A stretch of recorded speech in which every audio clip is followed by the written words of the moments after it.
This should be brief, 10 minutes or so, because we have been getting a lot of interest and trying to get more interest from the United States to come to the World Water Forums. As you mentioned, I'm speaking primarily as a governor of the World Water Council and in the capacity of being on the directory board for the next set of World Water Forums, as I have for the last 5. I would say that the connections between climate change and water, there's a couple of things to mention before we start more on the substance here.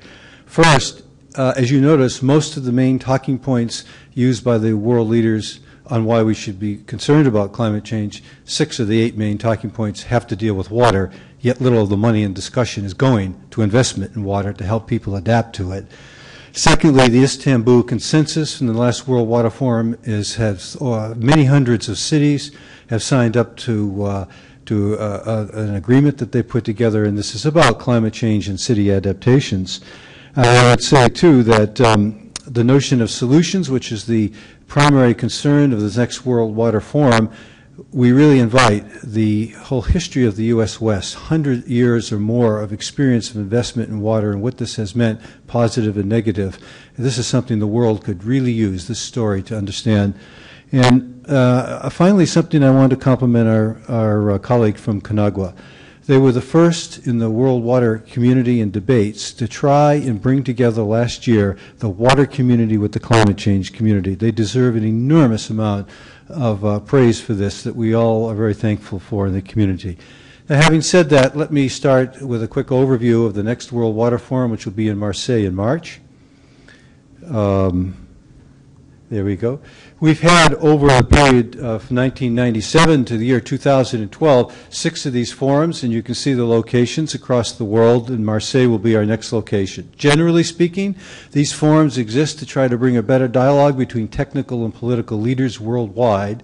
To raise the visibility of water, there are a number of ways that we've done that over time, and to try to help formulate ideas about what to do with water. And believe me, when you have the world, the range of concerns that people have is huge. In Marseille, the main theme will be on solutions. We expect 140 ministerial delegations, over 180 countries, many, many debates, lots of speakers, and the registration is open. These slides will be available so you can know how to do that. The forum is going to be organized by the French National Committee. All forums are bid on by countries, and we evaluate them in the World Water Council, and each forum is to be supported by senior people in the country. In this case, it's the signature of Sarkozy, President Sarkozy. It's co-organized with the World Water Council, and you can see how the setup occurs with the International Steering Committee. And there are 4 main elements: a political process, a regional process, a thematic process, and a citizens group, grassroots and citizens. The geographic scope is across the world. We've split it up this particular way, and we have 3 continental regions, which we, for lack of a better word, we use those words: the Arab regions, the Mediterranean, and Central Asia. The preparation process under the political, the thematic, and the regional and grassroots is trying to replicate each other by looking at solutions and targets of action, which points to very strategic directions for the forum. The forum is comprised of parliamentarians, governments, local authorities, NGOs, civil society, private sector, scientists, experts, and international organizations, and we're trying to find ways to bring these processes to focus on solutions and possibly commitments people can make. We hope the forum will be driven, and these debates will be driven by the thematic issues, which are issues about how to ensure everyone's well-being, how to contribute to economic development, how to keep the planet blue, and what are the conditions for success. I won't go down through the list here of the main areas that are of interest this time, but that's generally the framework, and we're trying to get that substantive framework to push the political processes and others in their discussions. Now, the political processes which concern most of the people in this room consist of a ministerial, a parliamentarian, and a local and regional authorities, sets of delegations and dialogues. The ministerial has traditionally been there from the beginning. It's ministers of water, sometimes finance and environment. But they don't have the whole story by any means if you want to look at technical and political relationships. So the parliamentarian processes, which began in Mexico, thanks again to our friends in Canagua who helped us, there'll be hundreds of parliamentarians from around the world who will come together in that format and talk about the concerns as parliamentarians that they have had and they do have. And in fact, Karen Frazier went to the first prep meeting in Strasbourg for parliamentarians, along with Craig Johnson, and Edgar was there too. The local and regional authorities, representing really by the mayors of various cities, and the cities of Beijing, Los Angeles, Singapore. There's several hundred that now have signed up to this consensus document, which is mayors committing to try to do something in terms of climate change worldwide. Now, there is, within this political process, we also there'll be heads of state, VIPs, and world personalities. Generally, we don't know who the heads of state are until this occurs, but as you can imagine, it tends to be what the countries want, and it tends to relate to the areas they're in. For example, in Istanbul, we had a lot of the riparians along the Tigris and Euphrates discussing underneath the radar screen about sharing data and information. We have here, this time, we're trying to improve how these elements dialogue with each other as well as the technical and thematic processes. And to do that, we're going to have high-level round tables, water debates, panels, and trilogues. I'll speak a little bit about that. The ministerial process will have a declaration that as it's always had, and there'll be various PrepCom committees, but they're also going to have a series of high-level round tables, a little bit like what you did in Mexico City and others. These are some of the topics that may be covered, we don't know, but like water and energy and the nexus, financing, development, and maybe even on issues of water rights and human rights to water.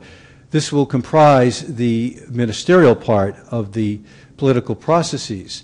The parliamentarian processes seem to be evolving where the big interests are help with the parliamentarians on the legislation help desk.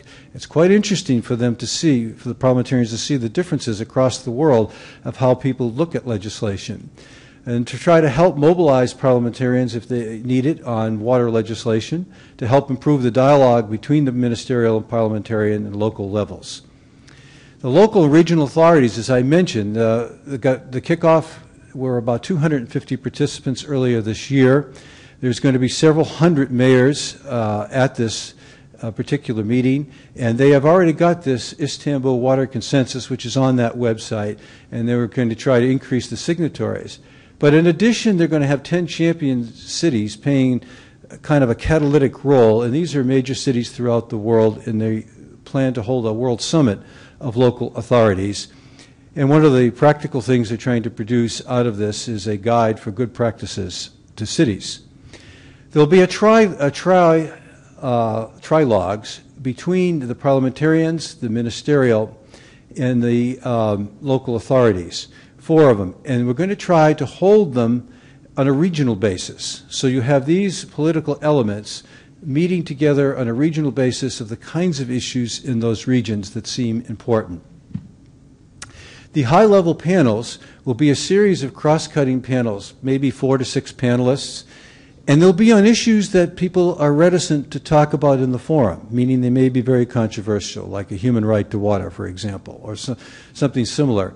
And they will be organized in cooperation with other major institutions, and right now we had it's a potential list, but there could be other kinds of issues here. And for example, if we get the contributions from the West in terms of the 100 years of Western experience, I know that the Chinese and the Brazilians and the Australians would love to join at an appropriate level with that kind of a dialogue along with the World Bank. There'll be water debates. This is a little bit like the tough talk that you see in BBC with media kind of a personality doing it. Again, on controversial issues, and they will, like the former high-level panels, occupy a major part of the forum itself. Now remember, this forum has over 26,000 people coming to it, closed-circuit TV, several hundred of the world's media outlets will be there in addition. Finally, we have a grassroots and citizenship process. which is new to the preparatory process, and they're going to be part of the process with the ministers and everybody else. And it includes a number of things: culture and ethics, gender issues, youth, and other NGOs. So we have here the website, which we can give you the website. You can get a copy of the slides. We want to invite everybody to come to Marseille. We are extremely pleased by the interest in the CSG and the Western governors, and maybe telling the story of the U.S. and what it has done in terms of water investments in the West and transforming a continent with the good and the bad, or the positive and negative, whichever way you want to look at it, and put whomever may come at the appropriate levels into dialogue with others in the world from different continents who are interested in this. So thank you very much.